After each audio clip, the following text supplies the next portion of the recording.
Hi, welcome back to our channel. In this video, I'll show you how to fix subtitles not working on a Stremio. So if it's not working, then what you can do is you can check your add-ons by installing the Open Subtitle add-on.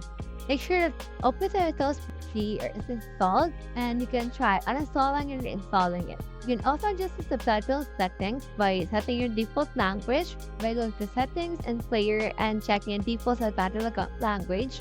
Make sure it's set to your preferred language. You can also synchronize subtitles. It actually looks like this. You can add this right here, and you can also remove something. Now you can also reload the app because sometimes simply reloading the app can resolve subtitle issues. Just press Ctrl Shift F5 on your keyboard in order to do so. You'll also update your Stremio and ensure that you're using the latest version. Then you can also clear the cache if you're using a mobile device or install the app to remove any corrupted files. Last but not the least, you can contact support in order to fix this for you. So that's how you fix subtitles not working on Stremio.